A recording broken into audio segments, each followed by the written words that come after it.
نن سبا زمونږ نه ماشوم بچي ولې بدعمله کیږي، دا موږ نه ولې بدعمله شي. شیخ صاحب په دې باندې ډېر قیمتي خبرې کړې دي چې یو ماشوم ولې بدعمله کیږي. ستاسو ټیم نه ضایع کوو، راځئ ټولې په شریکه باندې دا بیان اورو. راځئ موږ سره اوسئ. نن بچی زکه بدعمله شو، زکه بېلمازه شو، زکه بې حیا شو چې بابا ستا په کټ کې لخته نشته. د شپې 11 بجې بچی کور ته د شپې راننوته. 11 خو مې وختي وویل، 12:01 بجې را روان. په الله قسم که پلار له کار ورځي. بچی چېرته تللی و؟ ملګرو سره حجره کې ناست.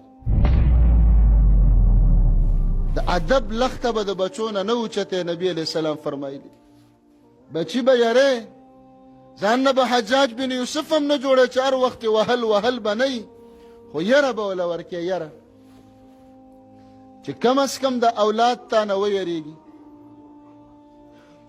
بچی به منکراتو ته نه پرېږدي. بچی ولې تباه کېږي؟ شیخ الاسلام ابن القیم رحمه الله فرمایي د 2 وجو نه بچی خرابېږي.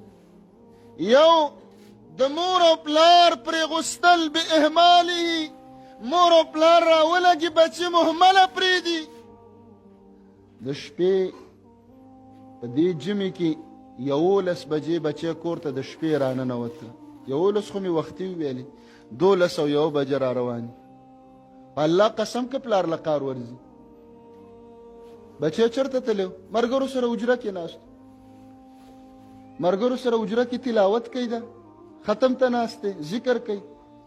خو څه به کوي؟ جواري به کوي، تاش به کوي، قطې به کوي، کریمبوټې به کوي، شطرنج به کوي، لډو به کوي، ګیمونه به کوي او سیګرټې بس کې او چرسونه بس کې.